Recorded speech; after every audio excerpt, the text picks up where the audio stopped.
보면 바울이 본문에서 형제들아 지혜는 어린아이가 되지 말고 악에는 어린아이가 되라. 그리고 지혜는 장성한 사람이 되라는 말을 했습니다. 근데 이것이 갑자기 방언에 대해서 이야기하다가 뜬금없는 이야기가 아닌가, 여러분 그렇게 생각할 수 있겠지만 이것은 은사와 관련하여 구체적으로 이 방언과 관련해서 지혜로워야 함을 말하고 있는 것입니다. 지혜로워야 된다라고 하는 것이죠. 근데 이 본문에 나오는 이 지혜라는 이 단어는 헬라어로 프레신이라고 하는 단어입니다. 우리가 이 지혜라는 헬라어 단어를 우리가 많은 성도들이 기억하기만 소피아라고 하는 단어를 많이 기억합니다. 이 소피아도 우리말로 번역하면 지혜인데, 오늘 본문에서 이 14장 20절에 나오는 이 지혜는 헬라어로 소피아라는 단어를 쓰지 않고 프레신이라고 하는 단어를 쓰는데, 이 프레신이라는 단어를 직역하면은 행경막이라는 뜻입니다. 행경막. 그러니까 사람의 신체에, 사람의 몸속에 행경막을 말하는 것입니다. 이 말은 여러분 행경막이 어떤 겁니까? 배와 가슴 사이를 분리하는 근육을 말합니다. 그게 바로 행경막이에요. 그 헬라어로 말하면 프레신이에요. 이것을 성경에서는 지혜라고 번역을 했습니다. 그럼 왜 이것을 행경막을 따는 프레신이라는 단어를 사용했냐 하면, 이 배와 가슴살을 분리하는 근육이 행경막인 것처럼 지혜라고 하는 것은, 오늘 본문에서 말하는 지혜라고 하는 것, 지혜는 옳고 그름을 판단해서 구별할 수 있는 능력, 즉 분별력을 말하는 것입니다. 그래서 뭐냐면 너희들이 생각하는 일에 있어서 또는 이해하는 일에 있어서 깨닫는 일에 있어서 행동하는 일에 있어서 구별하고 잘 분별하는 어른 같은 모습을 보이라는 뜻이에요. 특히 뭐라는 거예요? 방언에 있어서도 너희들이 지혜가 필요하다. 어떤 지혜가 필요하냐? 분별력이 필요하다. 프레신이 필요하다. 마치 행경막이 가슴과 이 그 배 사이를 구별하는 경계선을 재는 근육인 것처럼 마찬가지다라고 하는 것이죠.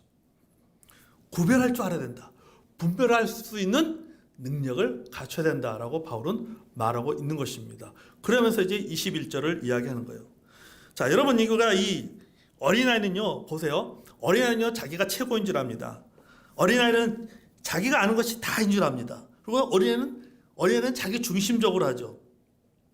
또 어린아이들 보면 어떻습니까? 때와 장소를 가리지 않습니다. 우리 어린아이들 보면 식당 같은 데서 보면 막 뛰어다니잖아요.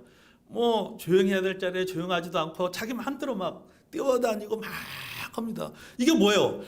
상황을 구별하지 못하는 거죠. 때와 장소를 구별하지 못하는 겁니다. 이게 어린아이 특징이죠. 그러나 어른이 되면 다릅니다. 어른은 때와 장소를 구분할 줄 아죠.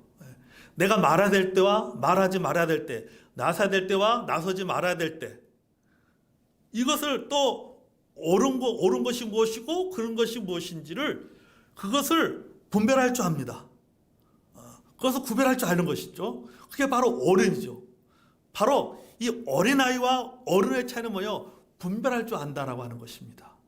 그래서 바울이 지금 고린도서 14장 20절에서 말하는 지혜는 바로 이런 지혜를 말하는 것이죠. 분별할 줄 아는 지혜.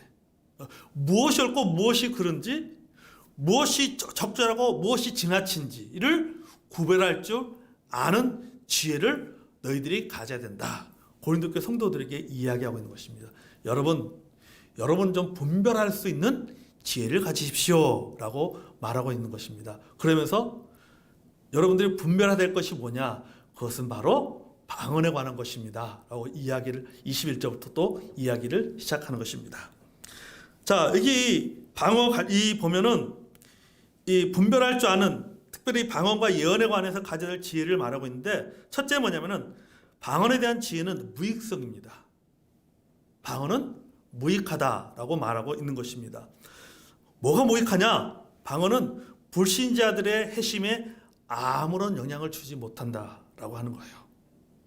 여러분들이 방언하지만은, 그러나 여러분 그 방언이 믿지 않는 사람들의 자신들이 갖고 있는 불신을 버리고 예수 그리스도를 믿는데 아무런 도움을 주지 않는다. 이것을 말하고 있는 거예요, 지금 바울이요. 따라서 방언은 믿지 않는 자들을 위한 표적이지만은, 그러나 방언은 무익하다라고 라고 말하고 있는 것입니다. 자, 그럼 어떻게 알 수 있냐면 21절 볼까요? 자, 바울은 그 이유를 구약 이사야 성경의 근거를 두고 말하고 있습니다. 자, 21절 한번 읽어보겠습니다. 시작. 율법에 기록된 바 주께서 이르시되 내가 다른 방언을 말하는 저와 다른 입술로 이 백성에게 말할지라도 그들이 여전히 듣지 아니하리라 하였으니. 자, 여기 보세요. 다른 방언을 말하는 자와 다른 입술로 이 백성에게 말할지라도 그들은 여전히 듣지 아니한다. 이게 무슨 말이냐면요, 여기 앞에 보내 율법에 기록된 바라고 시작을 하죠. 이 율법 뭐냐? 구약 성경을 말하는 거예요. 지금 바울이 구약 성경을 인용해서 지금 이야기하고 있는 것입니다. 그럼 구약 성경 어디를 인용해서 말하고 있냐면은 구약 성경 이사야 28장 11절과 12절을 인용해서 지금 바울이 이 방언에 대한 이야기를 하고 있는 것입니다. 우리 한번 찾아볼까요? 이사야서 28장 11절 12절.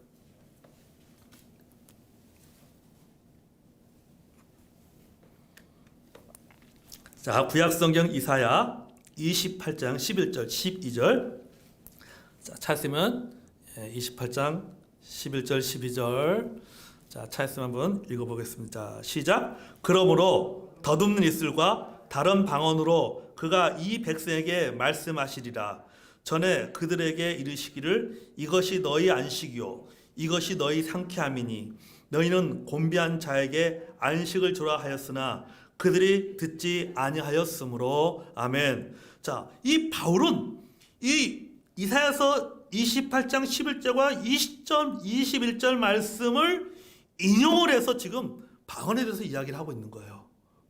이게 무슨 말이냐면, 여러분, 이 이사야 28장의 말씀은 하나님의 심판을 전하는 내용입니다. 하나님의 심판을 전하는 내용인데, 당시 이스라엘의 교만이 절정에 이르렀어요.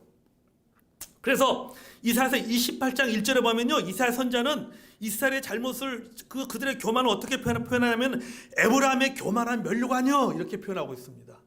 그들이 머리에 면류관을 쓰고 있는데 그 면류관이 무슨 면류관이요? 교만한 면류관을 쓰고 있다. 그만큼 이스라엘 백성들이 교만해 있는 거예요. 교만을 면류관처럼 쓰고 있었습니다. 하나님은 안중에 없었습니다. 그런 이스라엘 심판하는 말씀이 뭐냐면 이거예요. 생소한 입술과 다른 방언으로 이 백성에게 말씀하신다라고 말씀하고 있고요. 자, 생소한 입술과 다른 방언으로. 여러분, 생소한 입술과 다른 방언으로 말한다는 말은 다른 언어를 사용하는 이방 민족을 통해서 내가 너희들을 심판하겠다는 겁니다. 하나님께서 이사야 선지자를 통해서 이스라엘 백성들에게 말하는 거예요.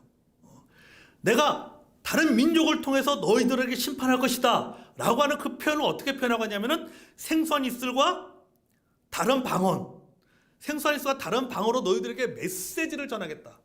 내가 너희들을 심판하겠다라고 하는 것을 말씀하고 있는 것입니다. 자, 여러분, 실제 그 심판은 북이스라엘이요 아수르에 의해서 망했습니다. BC 722년에 망했잖아요. 아수르 사람들이 쳐들어와 가지고는 온갖 약탈을 행하였습니다. 아수르 민족이 북쪽 이스라엘을 지배했습니다. 자, 여러분 보세요. 나라가 북쪽 이스라엘이 멸망됐습니다.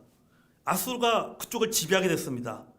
자, 그러면은 그들이 사용해야 될 언어, 그들이 듣는 언어는 어떤 언어를 듣는 거예요? 히브리어 말이 아니라 아수르의 말을 듣는 거예요. 아수르의 언어가 들리는 거예요.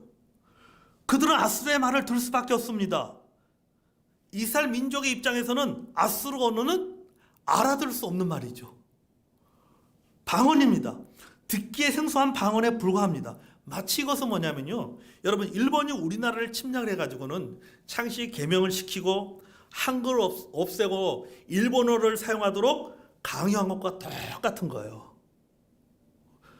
일본이 우리를 침략해가지고 지배를 하다 보니까는 우리에게 들리는 말은 뭡니까는 조선 사람들에게 들리는 말은, 그 당시 조선 사람이 들리는 말은 그 조선어가 아니라 한국어가 아니라 일어가 들리는 거예요. 책을 봐도 일어예요. 듣는 말도 일어예요. 그러니까 조선 사람 입장에서 볼 때는 일어는 뭡니까? 그럼 방언에 불과한 거죠. 방언에 뭐야? 듣기는 듣는데 보기는 보는데 무슨 말인지 전혀 알아들을 수가 없는 거예요. 무슨 뜻인지 전혀 알아들을 수가 없는 거예요. 그 남쪽 유다도 마찬가지입니다. 자, 그래서 이처럼 그들에게 다른 방어로 나타났다는 것은 심판으로 말씀하고 있는 것입니다. 자, 그럼에도 불구하고 자, 이렇게 하나님께서 아수르를 통해서 바벨론을 통해서 그런 그 이스라엘 민족들의 잘못에서 심판했으면은 그들이 돌아와야 되잖아요. 야, 지금 우리가 좀 다른 방언을 듣고 있어. 우리의 말을 찾아야 돼. 우리의 말을 들어야 돼. 우리의 말을 사용할 수 있어야 돼. 그러려면 어떻습니까? 우리가 하나님 앞에 회개하고 돌아가야 돼요. 돌아가야지 하나님께 회복시켜 주실 거 아니에요. 하나님이 그걸 원하는데 그럼에도 불구하고 뭐라고 합니까? 그들은 하나님께 회개하지 않았고 돌이키지 않았다라고 말합니다. 그럼 바울은 방언에 대해서 이야기하면서 왜 구약 이스라엘 백성들의 심판에 대해서 말했을까? 그걸 왜 인용했을까? 왜 인용했을까요? 구약 이스라엘 백성들에게 다른 방언을 사용하는 민족에서 나라가 멸망당하는 것을 그들은 경험했습니다. 그것은 그들에게 굉장히 특별한 체험이에요. 지금까지 경험해보지 못한 특별한 체험이잖아요. 물론 그 전에도 여러 민족들의 약탈이 있었지만은 그러나 그때는 나라가 멸망하지 않았습니다. 그러나 지금은 완전히 나라가 멸망되어 버리는 상태예요. 지금까지 경험해보지 못한 아주 특별한 체험입니다. 그 특별한 체험을 통해서 하나님이 원하시는 것이 뭐예요? 그들이 다시 돌아오기를 원하는 거예요. 다시 자신들의 불순종을 회개하고 하나님 앞에 돌아가기를 원하는 겁니다. 근데 그럼에도 불구하고 그들이 하나님 앞에 돌아오지 않았어요. 다른 민족, 이스라엘 백성이 다른 방언을 하는 민족들이 쳐다 돌이키지 않은 것처럼 방언이라고 하는 특별한 체험을 경험한다고 해서 불신자들이 돌이키지 않는다는 뜻이에요. 21절 말씀이 그런 말씀이에요. 방언한다고 해서 그들이 돌이키는 게 아니다. 불신자들이 예수 믿는 것이 아닙니다. 여러분 보십시오. 제가 이제 바울에서 이야기하는 거예요. 여러분 보십시오. 여러분 구약 성경을 보십시오. 이사야 선지자가 그렇게 이야기를 했고 경고를 했고 했음에도 불구하고 그들이 다른 민족에게 어떤 침략을 당하고 어떤 다른 다른 나라의 언어를 들어야 되는 그런 어려움을 겪었음에도 불구하고 그들이 돌아오지 않았습니다. 돌아오지 않은 것처럼 여러분들이 아무리 방언으로 말하고 막 한다 해도 그들이 돌아오는 게 아닙니다. 불신자들이 예수 믿는 게 아닙니다. 오히려 뭐라고 말하냐? 미쳤다고 말할 것입니다. 얘기하는 거예요. 돌아오기는커녕 여러분들 보고 뭐라고 하겠느냐? 와, 저 사람들 미쳤네. 그렇게 할 것이다. 그게 바로 23절 이야기잖아요. 23절 읽어볼까요? 시작. 그러므로 온 교회가 함께 모여 다 방언으로 말하면 알지 못하는 자들이나 믿지 않은 자들이 들어와서 너희를 미쳤다 하지 아니하겠느냐? 고린도 교회 성도들이 다 방언을 하고 있다면 그것은 마치 아수르 민족이 이스라엘을 정복하여 들려오는 말마다 아수르 말만 들리는 것과 똑같다는 거예요. 그러면 너희들은 뭐라고 말하겠느냐? 이스라엘이 멸망당했다고 하지 않겠느냐? 이와 똑같다. 불신자들이 교회 왔더니 모든 사람들이 중얼중얼거리면서 방언을 하고 있고 불신자들이 알아들 수 없는 말을 하고 있다면 무슨 생각을 하겠느냐? 너희들 같으면 무슨 생각을 하겠느냐? 이 상황을 보면은 여러분 생각해보세요. 여러분 무당이 여러분 앞에서 주문을 외우고 있는 것을 여러분이 보고 있다면 여러분 그 주문 외우는 것을 보고 어떤 생각이 들겠습니까? 귀신 들렸다고 생각하지 않겠어요? 그걸 좋게 이야기할 사람이, 좋게 생각할 사람이 누가 있겠습니까? 오히려 부정적으로 생각할 것이 뻔하잖아요. 바울이 이런 의미로 이야기한 거예요. 이런 의미로. 너희들이 방언한다고 해서 그들이 그 방언을 듣고 마치 이스라엘 백성들이 돌이키지 않은 것처럼 불신자들이 믿음을 돌이키지 않는다. 자신들의 불신을 버리고 하나님 앞에 돌아오지 않는다. 오히려 그 반대가 될 것이다. 뭐라고 하면 어떻게 반응하느냐? 저 사람들 미쳤네. 예수 믿는 사람들 미쳤네. 라고 말할 것이다.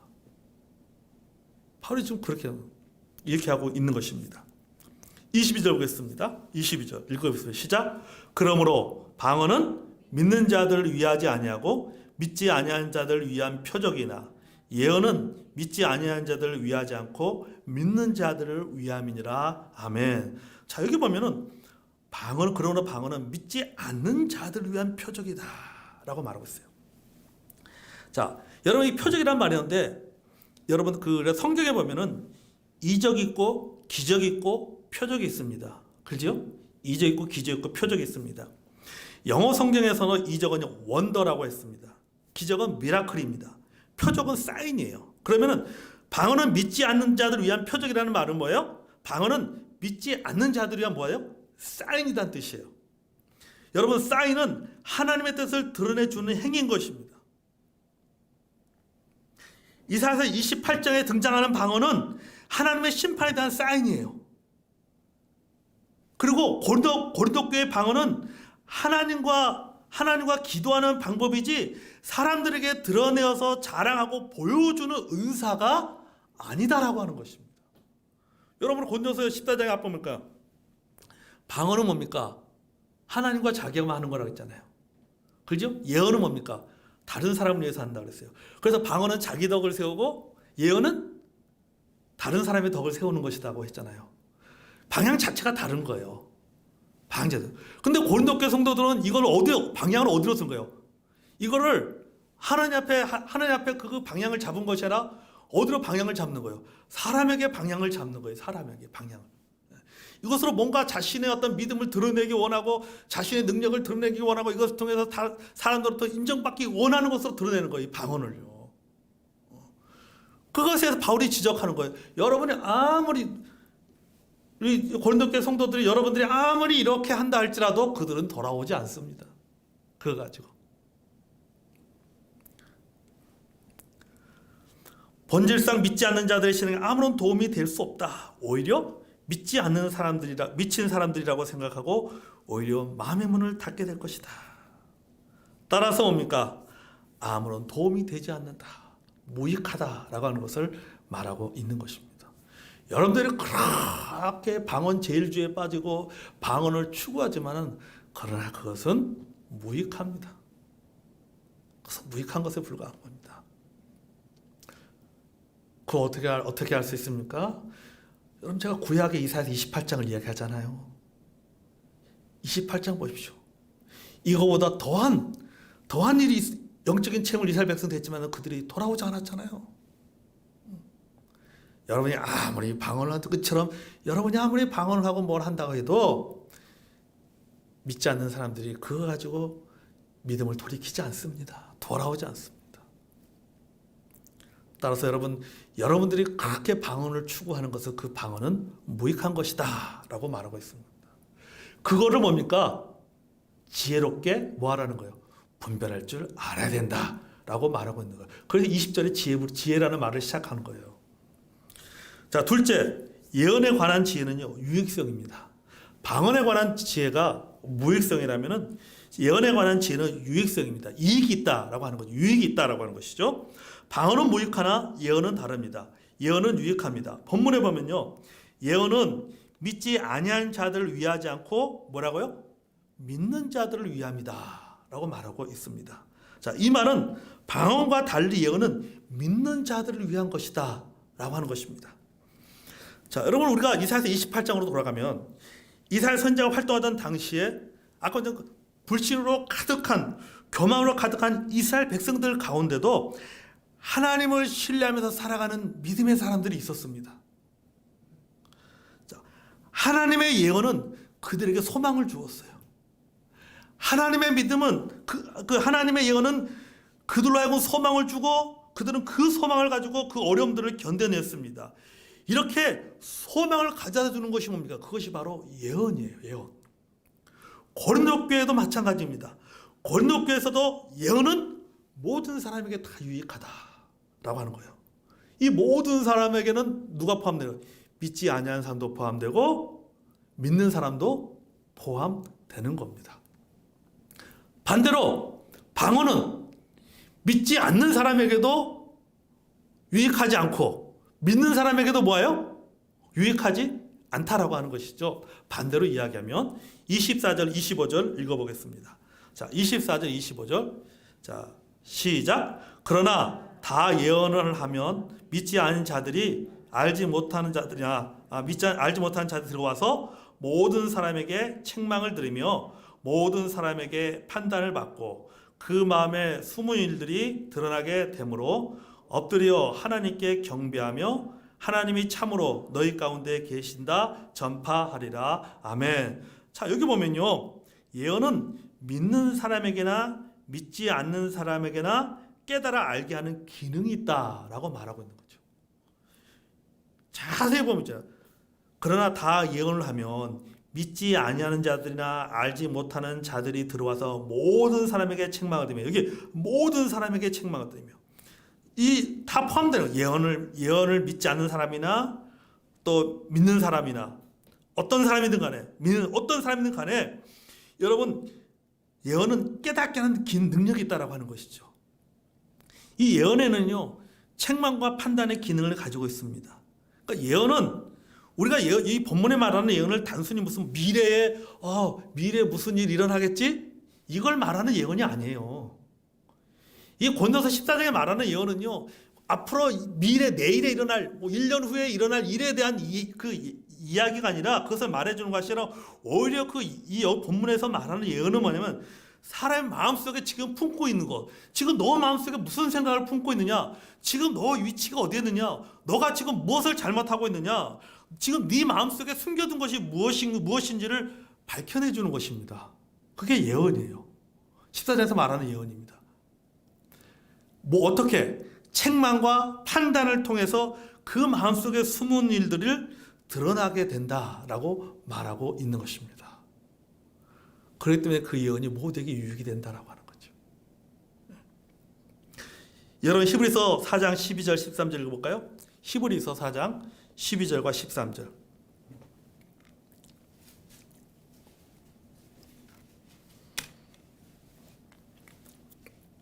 이 예언의 말씀을 정확하게 잘 그 기능, 즉 책망과 판단해 준 그 기능을 잘 설명해 줬죠. 히브리 4장 12절 13절 말씀이죠. 시작.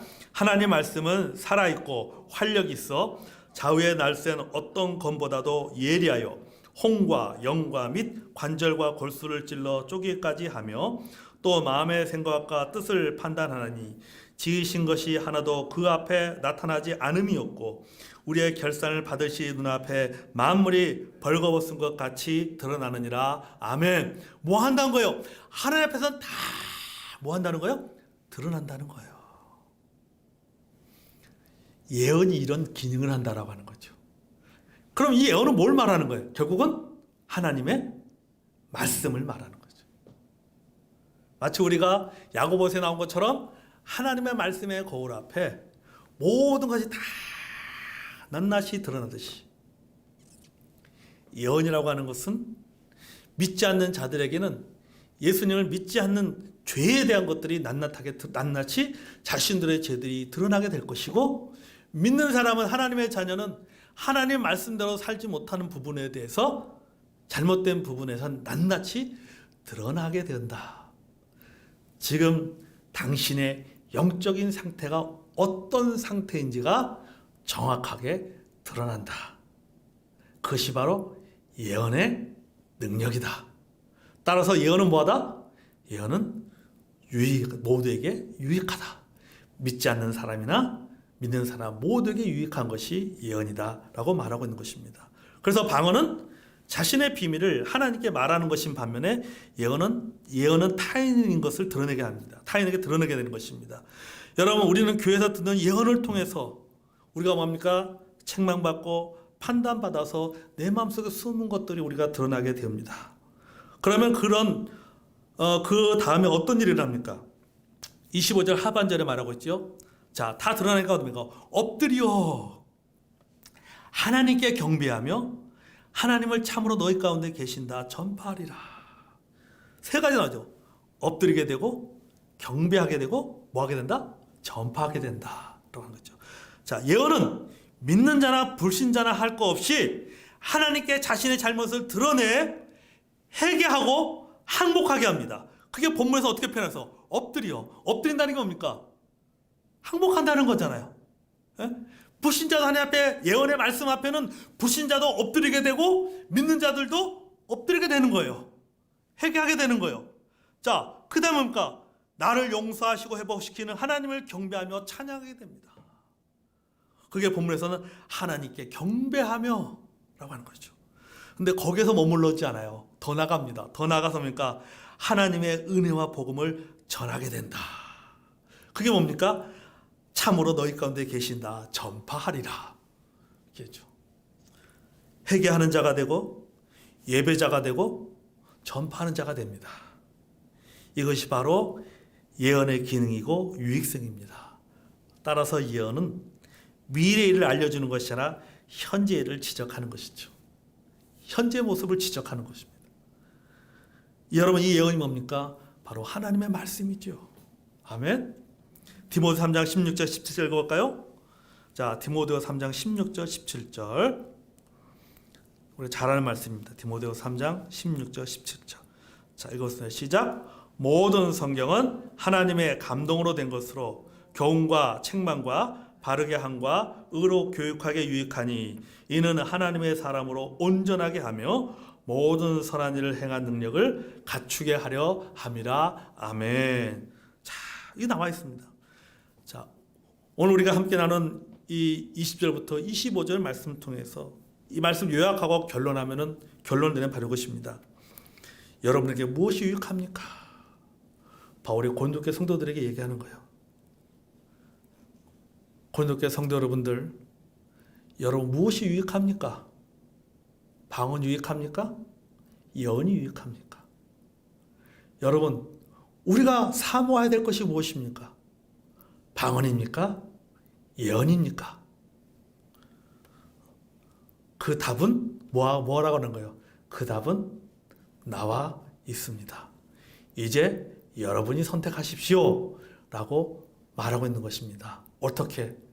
여러분들이 어른처럼, 어린아이가 아니라 어른처럼 지혜롭게 이 부분들을 잘 분별해서 선택하십시오 라고 바울이 오늘 본문을 통해서 말씀하고 있는 것입니다. 그래서 여러분들, 우리 성도님들이 이 고린도 14장을 통해서 한번 우리가 더 말씀 나누겠지만 우리 성도님들이 이 고린도 이 14장을 통해서 이 방언을 좀 잘 정리를 했으면 좋을 것 같아요. 무조건 방언은 비성경적이다. 이게 아니라 이 하나님의 말씀에서 조목조목 설명을 해줘야 되는. 조목조목.